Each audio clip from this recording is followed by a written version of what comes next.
After I lost my $20 million company due to false fraud accusations, I was forced to work as a janitor in a courthouse. That's when my wife left me. One day, a billionaire woman was abandoned by her lawyer, and I decided to defend her myself. We won the case, and what she did for me changed everything. I'm glad to have you here. Follow my story until the end and comment the city you're watching from so I can see how far my story has reached. I used to believe that hard work and integrity were enough to protect you from the world's cruelties. I was wrong.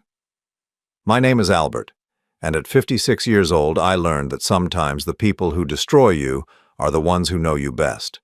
The ones who sit at your dinner table, who know your weaknesses, who you trust with your life. It was a Tuesday morning in March when everything fell apart. I was sitting in my corner office on the 32nd floor, reviewing quarterly reports for Morrison Industries, the construction company I had built from nothing over 23 years. $20 million in annual revenue, 350 employees, projects spanning 6 states. I had every reason to feel proud. The knock on my door came at exactly 9:45. I remember the time because I was scheduled for a 10 o'clock meeting with our biggest client. Instead, 2 FBI agents walked in, followed by my own attorney, Marcus Williams, whose face was as white as the papers he carried. "Albert Morrison?" the taller agent asked, though he clearly knew who I was. "That's me," I replied, setting down my coffee cup with hands that were already beginning to shake. "You're under arrest for embezzlement, fraud, and money laundering." The words hit me like a physical blow. I actually laughed. Not because it was funny, but because it was so absurd that my brain couldn't process it any other way. "There's been a mistake," I said, standing up. "I've never stolen a penny in my life." But there hadn't been a mistake. As they read me my rights, Marcus finally found his voice. "Albert, someone's been moving money through shell companies, large amounts. The paper trail leads directly to you." The next few hours were a blur of handcuffs, booking photos, and a holding cell that smelled like disinfectant and despair. My brother David posted bail that evening, his face grim as we drove home in silence. "Who would do this?" I asked him as we pulled into my driveway. David's hands tightened on the steering wheel. "I don't know, Albert. But whoever it is, they knew exactly what they were doing." The investigation moved quickly, too quickly. Within 2 weeks, they had frozen all my assets, seized my company, and painted me as a criminal mastermind who had been stealing from his own employees' pension fund. The media picked up the story, and suddenly Albert Morrison wasn't a respected businessman. I was a con man who had fooled everyone for decades. Vanessa, my wife of 15 years, stood by me at first. She held my hand during the initial court hearings, told reporters that she believed in my innocence. But as the evidence mounted, forged documents, fake email trails, bank records I had never seen before, I watched the doubt creep into her eyes. "They have your signature on everything," she said one evening as we sat in our living room, surrounded by legal documents. "Your passwords, your authorization codes. How is that possible if you didn't do it?" "I don't know," I admitted. And those 3 words felt like admitting defeat. "But I swear to you, Vanessa, I never stole anything." She wanted to believe me. I could see it in the way she searched my face, looking for some sign that would make everything make sense. But doubt, once it takes root, grows like a cancer. The worst part wasn't losing the money or even facing prison time. The worst part was watching my reputation crumble, seeing 23 years of honest work reduced to nothing by accusations I couldn't disprove. Former friends crossed the street to avoid me. Business partners who had shaken my hand for decades suddenly couldn't return my calls. My lawyer, Marcus, worked tirelessly to find holes in the prosecution's case, but for every lead we followed, we hit another dead end. It was as if someone had spent months, maybe years, carefully constructing this web of lies, making sure every loose thread was tied up. "Whoever did this," Marcus told me during one particularly difficult meeting, "they didn't just want to steal from you, they wanted to destroy you completely." The company I had built was sold at auction to pay back the supposedly stolen funds. My house went into foreclosure, my savings, my retirement, my children's college funds. all gone. At 56 years old, I was left with nothing but a criminal record I didn't deserve and a reputation that would follow me for the rest of my life. The job at the courthouse came through a friend of a friend, someone who knew I needed work and didn't care about the scandal. Janitor at the Hamilton County Courthouse, $12 an hour, night shift. It wasn't just a job, it was a reminder of how far I had fallen. My first night, I stood in the marble lobby with my mop bucket, looking up at the scales of justice carved into the wall above the main entrance. The irony wasn't lost on me.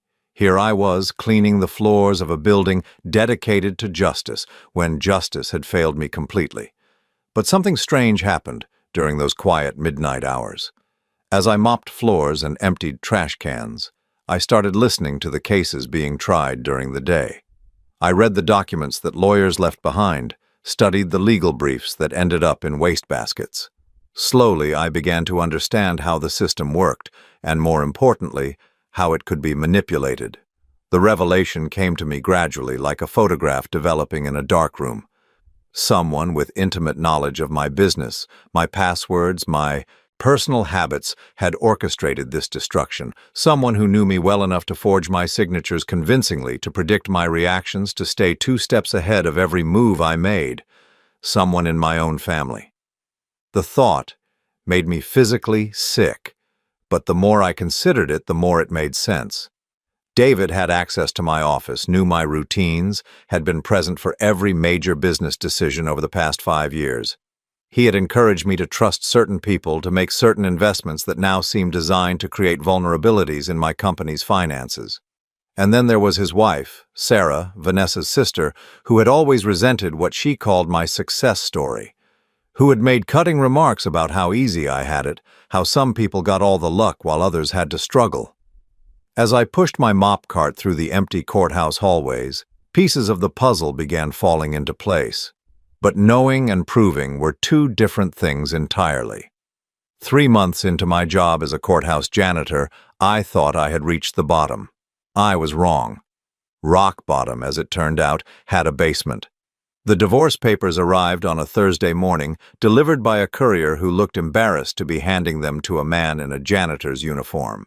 Vanessa hadn't even had the courtesy to tell me herself. I learned I was being divorced the same way I learned about most things in my life now, through official documents that treated me like a stranger. I sat in the courthouse break room during my lunch hour, reading through the papers with hands that shook more from anger than shock. Vanessa was demanding spousal support, claiming that she had given up her career to support mine and deserved compensation for the lifestyle she had become accustomed to. The irony was suffocating. She wanted money from a man who emptied trash cans for $12 an hour. But what really broke something inside me was the final page. She was asking for a restraining order, claiming that my erratic behavior and financial crimes made me a potential danger. In 15 years of marriage, I had never raised my voice to her, let alone my hand. Yet here she was, painting me as some kind of threat to justify keeping me away from the life we had built together. Rough day? I looked up to see Margaret Chen, one of the court clerks, standing in the doorway with a cup of coffee. She was probably in her early 40s, with kind eyes behind wire-rimmed glasses and the sort of practical demeanor that came from years of watching human drama unfold in courtrooms. "My wife is divorcing me," I said, because at this point, what was the use in pretending everything was fine? Margaret sat down across from me without being invited. "The construction company guy, right? I remember your case." I nodded, waiting for the judgment. The careful distance that most people maintained around me now. "Instead," she said, "for what it's worth, I've seen a lot of financial crime cases come through here. Yours didn't smell right." Smell right? Real embezzlers, they usually leave messy trails because they're trying to hide money quickly. Your case was too clean, too perfect, like someone had all the time in the world to set it up. It was the first time in months that someone had expressed doubt about my guilt, and I felt my throat tighten with unexpected emotion. "Doesn't matter now," I managed. "Damage is done." Margaret studied me for a moment. "You know, working nights here, You probably overhear a lot of things, see a lot of legal strategies. Some people might learn something from that. She was right. Over the past 3 months, I had become an accidental expert in legal procedure. I knew which lawyers were competent and which ones were just expensive. I understood how evidence was presented, how witnesses were questioned, how cases were won and lost on technicalities that had nothing to do with the truth. Learning doesn't change anything, I said. Maybe not, Margaret replied, standing up. But knowledge is power, Albert. Even when everything else is taken from you, they can't take what you know. She left me sitting there with her words echoing in my head and divorce papers scattered across the table like the fragments of my former life. That evening, as I cleaned the family court offices, I couldn't stop thinking about Vanessa's allegations, erratic behavior, financial crimes. The words were carefully chosen, designed to create a narrative that would justify anything she wanted to do. I was emptying the wastebasket in Judge Harrison's chambers when I found the document that changed everything. It was crumpled at the bottom, clearly thrown away by mistake, but the letterhead made my blood run cold. Williams, Patterson, and Associates. Marcus Williams's law firm. My own attorney's firm. The document was a consultation fee invoice dated 2 weeks before the FBI had shown up at my office. The client name made my hands shake. Sarah Morrison. David's wife. My sister-in-law. I sat down heavily in the judge's chair, staring at the paper. Sarah had been consulting with my own lawyer before I was even arrested. The woman who had sat at my dinner table, who had smiled at me during family gatherings, who had access to every detail of my personal and professional life through her husband. The pieces weren't just falling into place anymore, they were crashing down like an avalanche. David and Sarah hadn't just stolen my company, they had used my own attorney to do it. Marcus, the man I had trusted to defend me, had been working against me from the beginning. My phone buzzed with a text message. Vanessa. Need to talk. Can you meet me at Riverside Cafe tomorrow at 6? I stared at the message for a long time before responding. I'll be there. The next evening I arrived at Riverside Cafe 20 minutes early, partly out of habit and partly because I wanted to see her walk in. I needed to watch her face to look for signs of the woman I had loved for 15 years. She was 10 minutes late, which was unusual for Vanessa. She had always been punctual to a fault. When she finally appeared in the doorway, I barely recognized her. She had lost weight, her hair was different, and she was wearing clothes I had never seen before. Expensive clothes. Albert, she said, sliding into the booth across from me. No hello, no how are you? Just my name, spoken like an obligation. You look good, I said, because she did and because I didn't know how else to start a conversation with the woman who was divorcing me. Thank you. She folded her hands on the table, and I noticed her wedding ring was gone. I wanted to talk to you about the settlement. Settlement? I laughed, but there was no humor in it. Vanessa, I empty trash cans for a living. What exactly are you planning to settle for? Her jaw tightened. You had assets, investments, things that were hidden before the trial. Hidden. The word came out louder than I intended, causing other diners to look in our direction. Everything I had was seized by the FBI. You know that. I know what you told me, she said quietly. But Albert, I also know you're not stupid. Men like you always have backup plans. Men like you. As if I were a species she was studying rather than a man she had shared a bed with for 15 years. What happened to us, I asked. When did you stop believing in me? For just a moment her composed mask slipped, and I saw something that looked like pain in her eyes. When the evidence became impossible to ignore. When staying married to you became impossible to justify. To who? She blinked. What? Impossible to justify to who, Vanessa? Who are you worried about disappointing? She looked away, and in that gesture I saw the truth. This wasn't just about the money or the scandal. Someone had convinced her to leave me. Someone had been whispering in her ear, telling her that staying with me was foolish, that she deserved better. It doesn't matter, she said finally. What matters is moving forward. Are you seeing someone? The question hung in the air between us like a landmine. Vanessa's face flushed, and she started gathering her purse. That's not relevant to our conversation. But it was relevant. It was the missing piece I hadn't even known I was looking for. Vanessa wasn't just leaving me because of the scandal. She was leaving me for someone else. Someone who had been there to comfort her during the worst period of my life. Someone who had told her exactly what she wanted to hear about her faithless, criminal husband. As she stood to leave, I grabbed her wrist gently. "Just tell me one thing. When did it start?"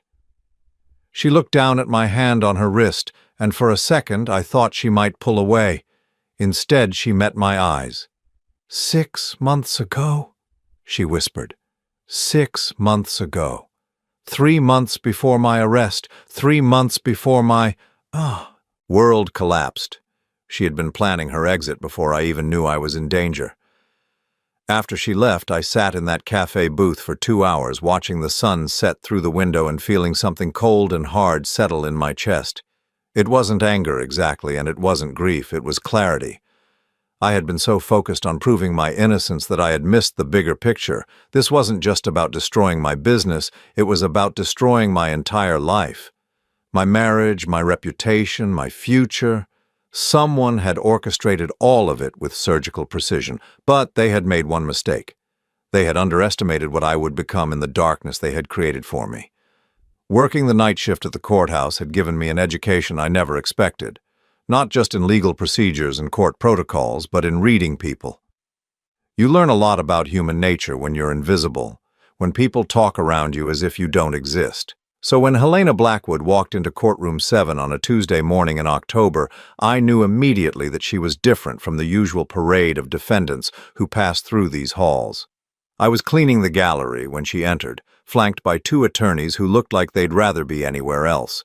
Helena Blackwood was 62 years old, according to the case file I'd glimpsed, but she carried herself with the kind of confidence that made age irrelevant. Her silver hair was pulled back in a perfect chignon, her navy suit was clearly custom-made, and her posture suggested she was accustomed to being the most powerful person in any room. What struck me most, though, was her eyes. They held the same expression I'd seen in my own mirror for months, the look of someone who had been betrayed by people they trusted. The case against Helena Blackwood had been making headlines for weeks.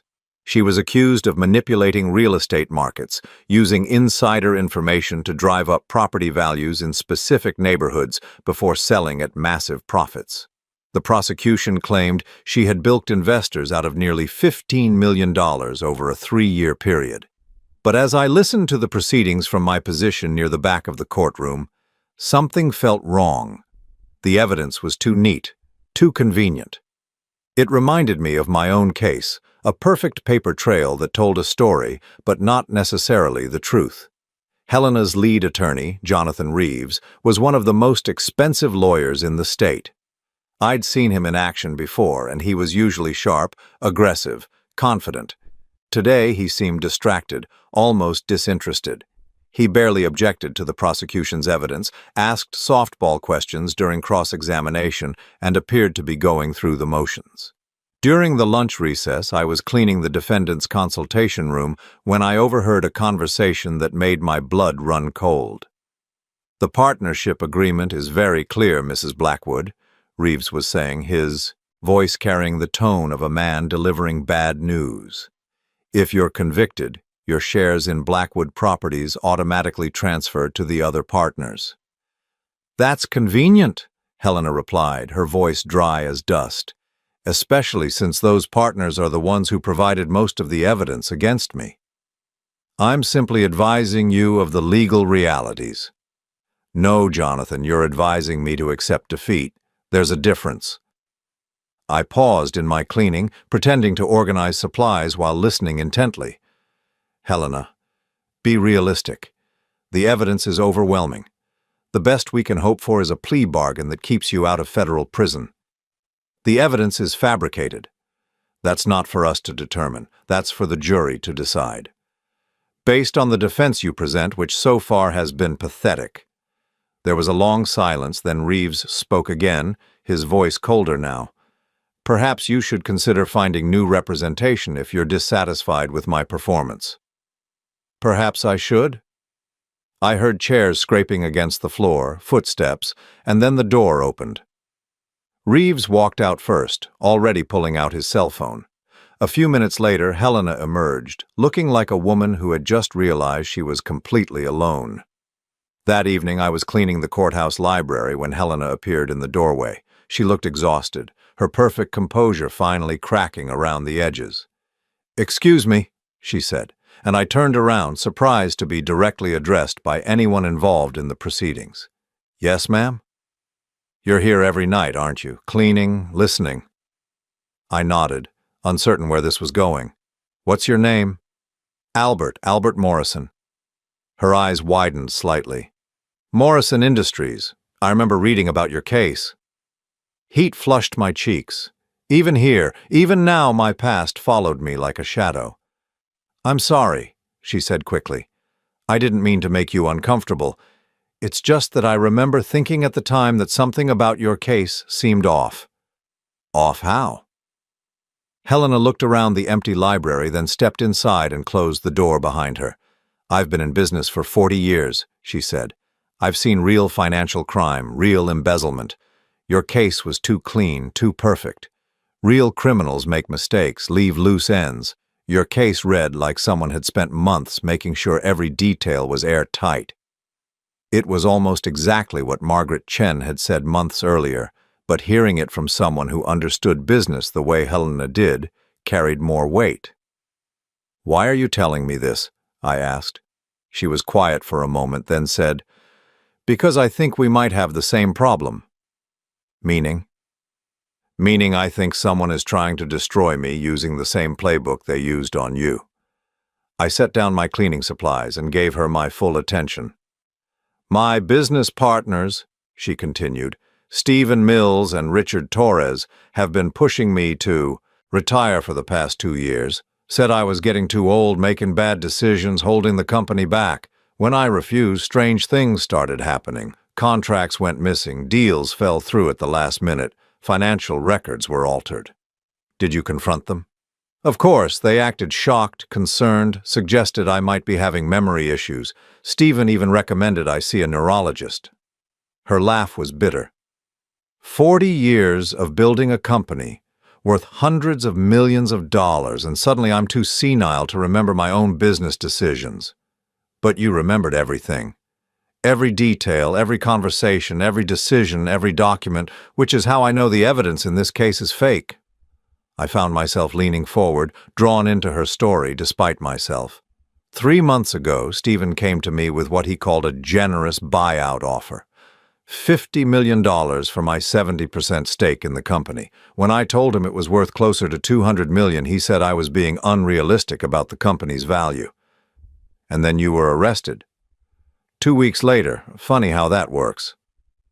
We stood there in silence for a moment. Two people who had been systematically destroyed by people they trusted. "Jonathan Reeves," I said finally. "How long has he been your attorney?" "Stephen recommended him 6 months ago. Said I needed someone who specialized in financial crime defense." Helena's eyes sharpened. "Why do you ask?" I thought about the invoice I'd found in Judge Harrison's wastebasket, about my own attorney's betrayal. What if I told you that your lawyer might be working against you? Helena's face went very still. "I'd ask you to explain." I told her about Marcus Williams, about finding the consultation invoice with Sarah's name on it, about how my own defense had been sabotaged from the inside. "It's the perfect crime," I concluded. "They don't just steal from you, they make you complicit in your own destruction. They use your own lawyer to make sure you can't fight back effectively." Helena was quiet for a long time, processing what I'd told her. "If you're right," she said finally, "then I'm going to be convicted. My shares will transfer to Stephen and Richard, and they'll have successfully stolen a company worth hundreds of millions of dollars. Unless we do something about it." The words came out before I could stop them. Helena raised an eyebrow. "We." I thought about the months I'd spent learning legal procedure, studying case law, watching competent attorneys work. I thought about the nights I'd spent reading through legal briefs, understanding how evidence was presented, how arguments were constructed. "I can't practice law," I said slowly, But I can assist. I can research, investigate, help you prepare your own defense. Albert, I appreciate the offer, but you're not a lawyer. Neither were most of the founding fathers when they wrote the Constitution, I replied. Sometimes being an outsider is an advantage. Sometimes you need someone who thinks differently. Helena studied my face for a long moment. What would you want in return? The question surprised me. I hadn't thought about compensation, hadn't considered what I might gain from helping her. I want to prove that we're not criminals, I said finally. I want to show that good people can fight back when the system fails them. Helena extended her hand. Then let's get to work. As we shook hands in that quiet library, surrounded by law books and the ghosts of justice denied, I felt something I hadn't experienced in months. Hope. But hope, as I was about to learn, was a dangerous thing when you were up against people who had already destroyed you once. Helena fired Jonathan Reeves the next morning. The courtroom was buzzing with whispers when she stood up during the pre-trial hearing and announced that she would be representing herself with assistance from a legal consultant. Judge Patricia Morrison, no relation despite the shared name, looked skeptical. Mrs. Blackwood, I strongly advise against self-representation in a case of this magnitude. I understand the risks, Your Honor, but I no longer have confidence in Mr. Reeves's ability to represent my interests. Reeves looked genuinely shocked, which told me he hadn't expected Helena to discover his betrayal so quickly. The prosecution, led by District Attorney James Fletcher, seemed pleased by this development. They probably thought Helena was making their job easier. They had no idea what was coming. That night, Helena and I met in the courthouse library to begin our real investigation. I had convinced Margaret Chen to give us access to the building after hours, ostensibly so I could complete my cleaning duties. What we were really doing was conducting the defense that should have been mounted from the beginning. Tell me about the missing contracts, I said, spreading Helena's business records across one of the library tables. 3 major deals, all within the past 18 months, Helena replied, pulling out copies of documents from her briefcase. The Patterson Development Project, the Riverside Shopping Center, and the Harbor View condominiums. In each case, contracts that should have been filed with the City Planning Office mysteriously disappeared. I studied the paperwork, looking for patterns. What made these projects special? They were all in neighborhoods that suddenly became very desirable after we started development. Property values shot up 30 to 40% within months of our announcements. Which is what the prosecution says proves you were manipulating the market. Exactly. But here's what they're not telling the jury. In each case, Stephen and Richard had inside information about planned city improvements that would naturally drive up property values. I looked up from the documents. What kind of improvements? New subway lines, highway, expansions, public parks, all projects that were in the planning stages when we bought the properties, but not yet public knowledge. How did Stephen and Richard know about them? Helena's expression darkened. Richard's brother-in-law sits on the City Planning Commission. Stephen's college roommate works for the State Transportation Department. The pieces were starting to form a picture, but it wasn't the one the prosecution was painting. So they knew these areas would become valuable, convinced you to invest, then made it look like you were the one with illegal inside information. While they positioned themselves to take over the company when I was convicted. I leaned back in my chair, thinking. We need to prove they had access to this information before you did, and we need to show that Jonathan Reeves was deliberately sabotaging your defense. How do we do that? I thought about my own case, about the invoice I'd found with Sarah's name on it. We follow the money. Legal bills, consulting fees, communication records. If Reeves was working with the prosecution or with Stephen and Richard, there'll be a paper trail. We worked until 3 in the morning, going through Helena's business records with the methodical attention of archaeologists uncovering ancient secrets. What we found was disturbing but not surprising. A pattern of decisions that made sense only if you assumed Helena's partners were working against her. The next day, while Helena prepared for court, I visited the county clerk's office during my lunch break.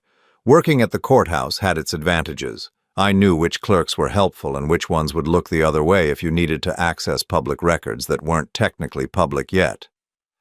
"Albert," Margaret Chen greeted me as I approached her desk, "what brings you to the land of the living during daylight hours?" "I need a favor, Margaret. A big one." She glanced around the office, then leaned closer. "What kind of favor?"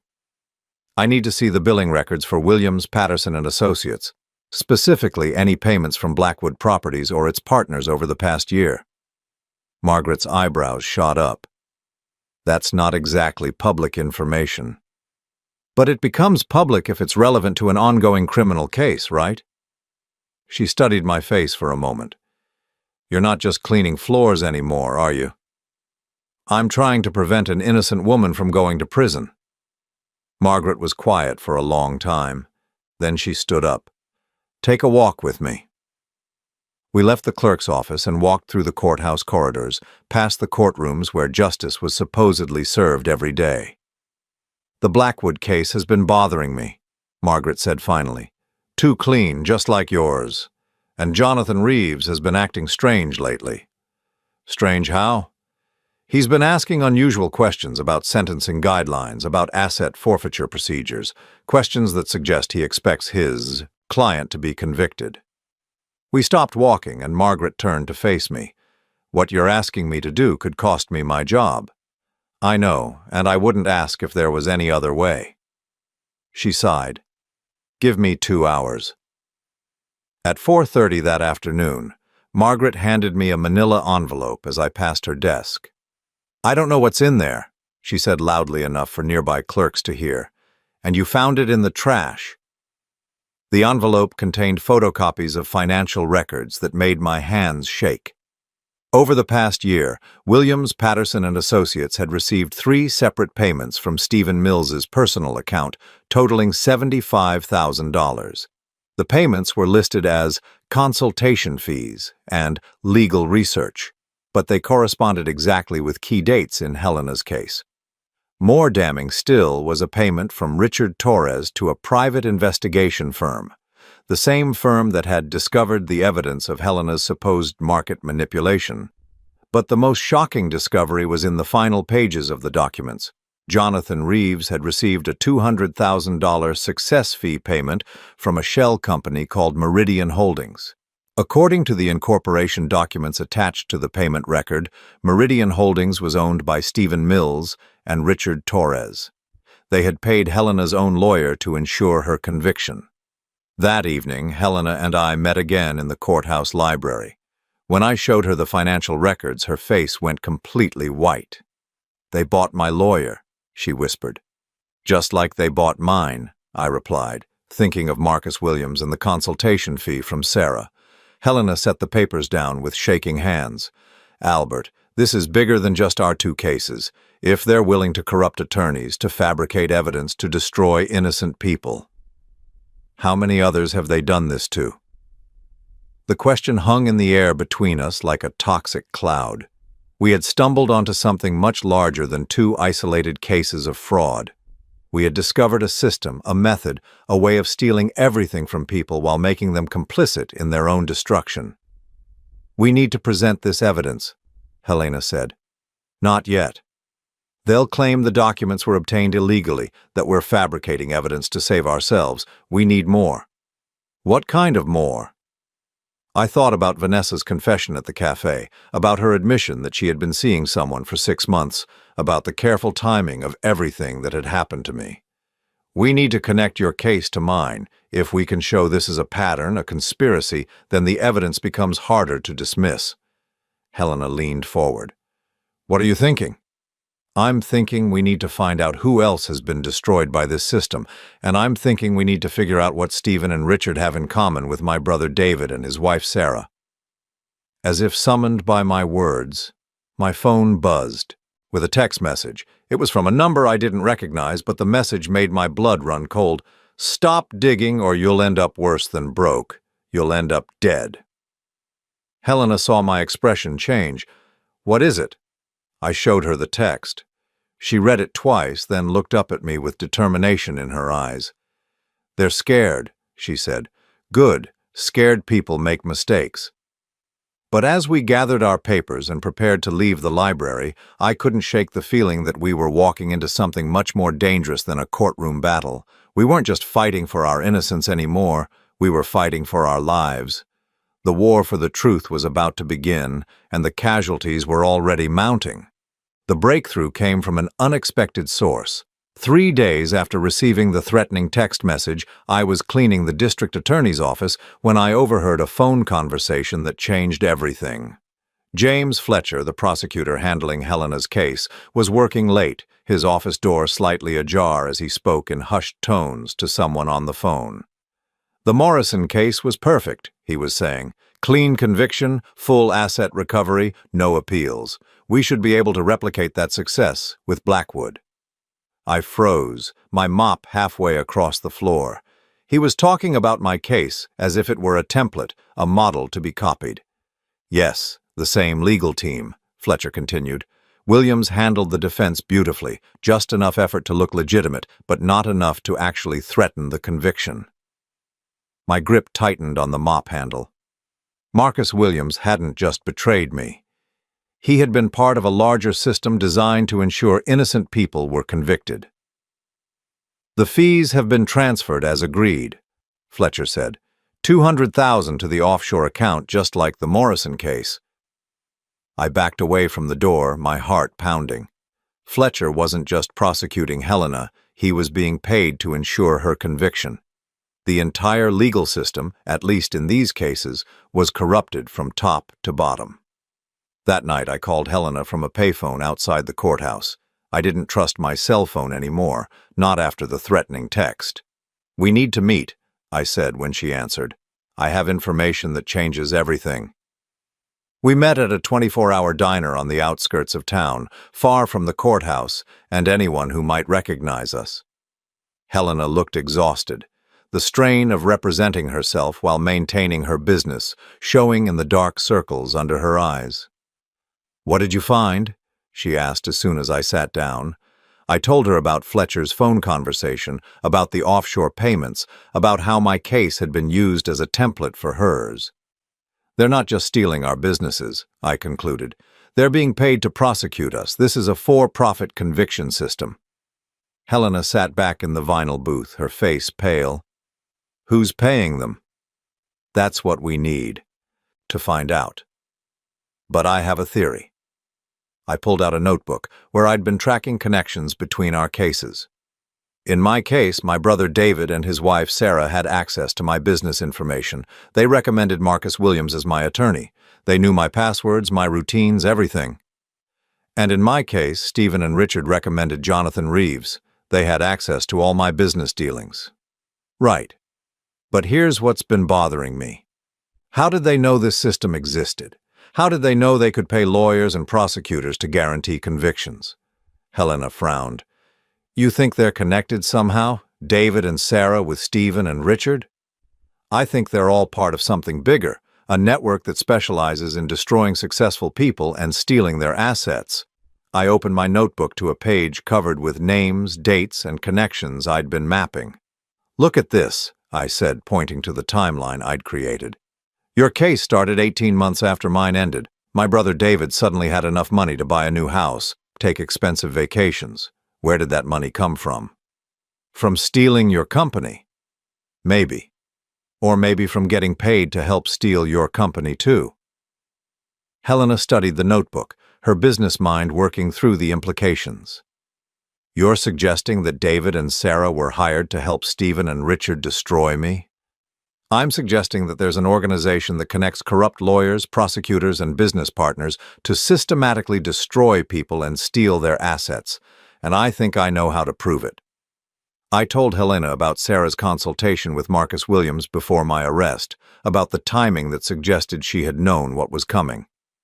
"If we can find similar connections between your case and mine, financial transactions, communication records, shared contacts, we can prove this is a conspiracy." Helena was quiet for a long time, then she reached into her purse and pulled out her phone.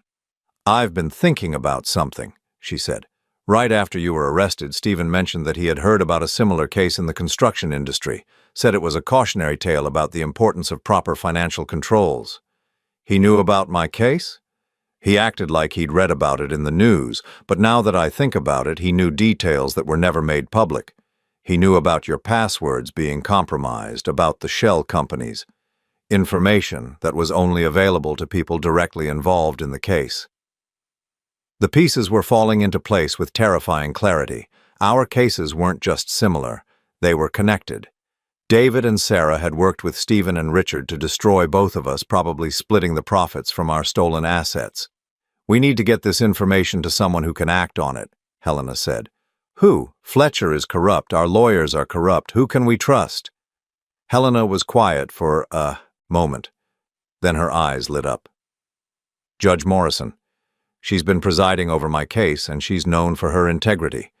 If we can present this evidence properly in a way that forces her to act, she'll have to investigate. The corruption would be too obvious to ignore. We spent the next hour planning our strategy. Helena would file a motion to dismiss the charges based on prosecutorial misconduct. During the hearing, we would present the evidence of corruption, the connections between our cases, and the financial records showing payments to lawyers and prosecutors. It was risky. If we were wrong, if we couldn't prove our allegations, Helena would certainly be convicted, and I would probably be charged with obstruction of justice. But if we were right, we could expose a conspiracy that had destroyed dozens of innocent people. The hearing was scheduled for the following Friday. Helena filed her motion on Wednesday, causing a firestorm of activity in the prosecutor's office. Fletcher tried to have the motion dismissed without a hearing, claiming it was frivolous and designed to delay the trial. Judge Morrison, however, was intrigued enough by Helena's allegations to schedule an immediate hearing. Thursday night, as I was finishing my cleaning rounds, I found another threatening message. This one slipped under my apartment door. Last warning, drop this or face the consequences. But it was too late for warnings. We had gone too far to turn back now. Friday morning arrived gray and drizzly, matching my mood as I sat in the gallery of Courtroom 7, watching Helena prepare for what might be the most important legal argument of both our lives. She had spent the previous night organizing evidence, preparing her presentation, transforming herself from defendant to prosecutor. Fletcher sat at the prosecution table, flanked by two assistants, his confidence seemingly unshaken by Helena's allegations. But I noticed he kept checking his phone, as if waiting for instructions from someone. Your Honor, Helena began when Judge Morrison called the hearing to order, I am here today to expose a conspiracy that goes to the very heart of our legal system. The charges against me are not the result of a legitimate investigation. They are the product of a for-profit conviction scheme that has been operating in this jurisdiction for at least 2 years. Fletcher jumped to his feet. Objection, Your Honor. These are serious allegations being made without any foundation. I have evidence, Your Honor, Helena replied calmly. Financial records, communication logs, and testimony from another victim of this same conspiracy. Judge Morrison looked intrigued. Present your evidence, Mrs. Blackwood. What followed was the most methodical destruction of a corrupt system I had ever witnessed. Helena presented the financial records showing payments from Stephen and Richard to Jonathan Reeves. She showed the offshore payments to Fletcher's office. She demonstrated the connections between my case and hers, the identical methods used to fabricate evidence and corrupt the defense. And then she called me to testify. As I walked to the witness stand, I felt the weight of everyone's eyes on me. The janitor who dared to challenge the system, the convicted felon who claimed innocence, but I wasn't those things anymore. I was a man who had discovered the truth, and I was going to make sure it was heard. Mr. Morrison, Helena said after I was sworn in, please tell the court about your experience with attorney Marcus Williams. I told them everything. About the consultation fee paid by Sarah before my arrest. About Williams's deliberate sabotage of my defense. About the connections between my case and Helena's that proved we were both victims of the same conspiracy. Fletcher tried to discredit my testimony, but the financial records spoke for themselves. When Helena presented the bank statements showing identical payment patterns in both cases, the courtroom fell silent. Judge Morrison studied the evidence for a long time before speaking. "Mr. Fletcher, these allegations are extremely serious. Do you have an explanation for the financial connections between your office and the defendant's business partners?" Fletcher's confidence finally cracked. "Your Honor, These allegations are completely unfounded." "The bank records suggest otherwise," Judge Morrison replied coldly. "Mrs. Blackwood, I am granting your motion to dismiss. Furthermore, I am ordering a full investigation into the prosecutorial misconduct alleged in your filing." The courtroom erupted. Fletcher's face went white as he realized his career was over. Stephen Mills and Richard Torres, who had been sitting in the gallery expecting to watch Helena's conviction, rushed toward the exit. But they didn't make it. FBI agents, alerted by Judge Morrison's preliminary review of our evidence, were waiting in the hallway. As I watched them being led away in handcuffs, I felt something I hadn't experienced in over a year: vindication. Not just for Helena and me, but for every innocent person who had been destroyed by this system. The truth had finally won. 6 months after Helena's charges were dismissed, I stood in the penthouse office of Blackwood Industries, looking out over the city where I had once lost everything. The view was spectacular, but what made it truly beautiful was knowing that I had earned my place here through truth, not theft. The FBI investigation that followed Judge Morrison's order had unraveled a conspiracy that reached far beyond our 2 cases. David and Sarah, Stephen Mills and Richard Torres, Marcus Williams and Jonathan Reeves, District Attorney James Fletcher. They were all part of a network that had been operating for nearly 5 years, systematically destroying successful business owners and splitting the profits from their stolen assets. 23 cases were overturned. 23 innocent people had their convictions vacated, their reputations restored, their lives given back to them. The monetary damages exceeded $100 million, but the human cost was incalculable. David and Sarah were sentenced to 15 years in federal prison for racketeering and conspiracy. During the trial, the details of their betrayal became public. They had been recruited into the conspiracy through Stephen Mills, who had been looking for someone with access to a successful construction company. David's gambling debts and Sarah's resentment of my success made them perfect targets for recruitment. They had received $2 million for their role in destroying Morrison Industries, $2 million for betraying their own family. Marcus Williams was disbarred and sentenced to 10 years. Jonathan Reeves received 12 years. James Fletcher got 20 years and lost his law license. The offshore accounts they had used to hide their payments were seized and distributed to their victims.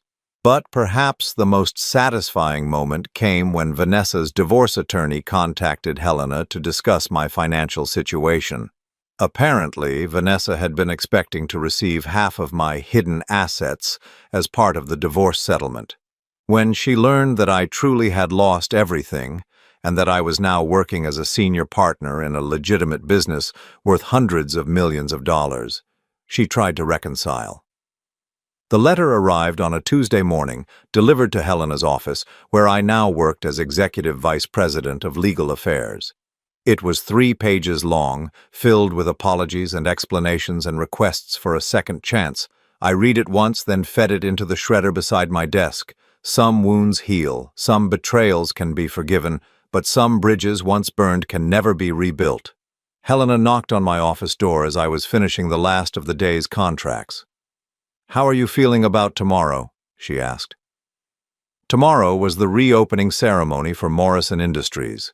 With the conspiracy exposed and my innocence proven, the company's assets had been returned to me. More importantly, Helena had agreed to become my business partner, combining her real estate expertise with my construction knowledge to create something bigger than either of us could have built alone. "Nervous," I admitted. "It's been 2 years since I walked into that building as the owner." "You're not the same man who walked out," Helena observed. "Neither of us is the same person we were when this started." She was right. The Albert Morrison who had been arrested 2 years ago had been successful but naive, trusting but vulnerable. The man I had become understood that success meant nothing without the wisdom to protect it, that trust was a luxury that had to be earned, not given. "The employees want to throw a welcome-back party," Helena continued. "Margaret Chen has been organizing it. Apparently half the courthouse staff wants to attend." I smiled at that. Margaret had been instrumental in exposing the conspiracy, and Judge Morrison had personally commended her for her courage in helping us gather evidence. She had been promoted to chief clerk and was now engaged to marry one of the court reporters who had also helped us. "What about David?" Helena asked quietly. It was the question I had been dreading and expecting in equal measure. David had written to me from prison, asking for forgiveness, claiming he had been manipulated, insisting that he never meant for things to go as far as they did. I had not replied. "He's my brother," I said finally. "He'll always be my brother. But he made his choice when he decided that $2 million was worth more than 23 years of family." Helena nodded. She understood the weight of family betrayal better than most people. Her own children had distanced themselves from her during the trial, believing the lies that had been told about her. They had only reached out after her exoneration, and the relationship was still strained. "Sometimes," she said, "the family you choose is more loyal than the family you're born with." I thought about the team we had built together over the past 6 months, former employees of Morrison Industries who had believed in my innocence and waited for my return. New employees who joined us because they wanted to work for a company built on integrity rather than corruption. Margaret Chen, who had left the courthouse to become our Director of Legal Compliance. We had created something that was more than a business. We had created a family based on trust that had been tested and proven. The next morning, I stood in front of the Morrison Industries building, watching as workers installed the new sign, Morrison Blackwood Development. The morning sun reflected off the glass facade, making the building shine like a beacon. A small crowd had gathered for the ceremony, former employees, courthouse staff, reporters, and even some of the other victims of the conspiracy who had become friends over the past months of legal proceedings and recovery. Judge Morrison, who had taken a personal interest in our case, was there to cut the ribbon. "This building," she said as the cameras rolled, "represents more than the restoration of a business. It represents the triumph of truth over corruption, of justice over greed." As the ribbon fell away and the crowd applauded, I felt a sense of completion that I had never expected to experience again, not just because I had gotten my company back, but because I had proven that good people could fight back against a corrupt system and win. Helena and I walked into the building together, past the lobby where I had been arrested 2 years earlier, up the elevator to the executive floor where I had once sat powerless as my life crumbled around me. My new office was larger than my old one, with a view of the city that stretched to the horizon.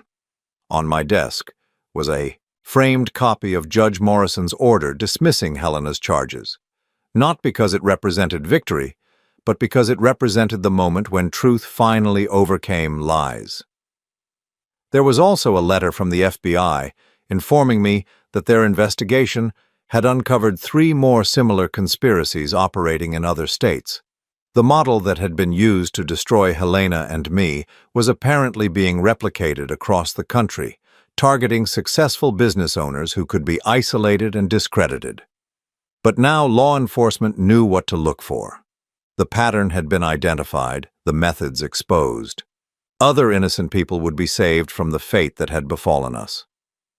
That evening, Helena and I sat in my office after the last employee had gone home, sharing a bottle of wine and watching the sun set over the city we now helped to build. "Do you ever wonder what would have happened if you hadn't been working at the courthouse that night?" Helena asked. I considered the question. "I think you would have figured it out eventually. You're too smart to stay fooled forever."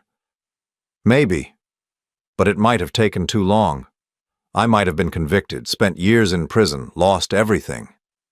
And I might have spent the rest of my life as a janitor, bitter and broken, never knowing the truth about what happened to me." We sat in comfortable silence for a while, Two people who had found each other in the darkness and fought their way back to the light together. "Albert," Helena said finally, "I want to ask you something." "What's that?" "Are you happy?" The question surprised me. I thought about happiness, not the simple contentment I had felt before my arrest, but the deeper satisfaction that came from surviving the worst thing that could happen to you and emerging stronger. "Yes," I said, and meant it. "I'm happy." I was happy because I had learned that justice, while slow and sometimes imperfect, could still triumph over corruption. I was happy because I had discovered that losing everything material could lead to gaining something more valuable, the knowledge of who you really are when everything else is stripped away. Most of all, I was happy because I had proven that good people don't have to accept injustice quietly. Sometimes, when the system fails you, you have to fight back. Sometimes when everyone tells you that you're powerless, you have to find your own power. Sometimes when they try to destroy you, you have to rebuild yourself into something stronger than they ever imagined you could be. The janitor who had cleaned the floors of the courthouse was gone. In his place stood a man who understood that true strength came not from never falling, but from getting back up when everyone expected you to stay down. The weight of injustice had nearly crushed me, but in the end, it had only made me stronger.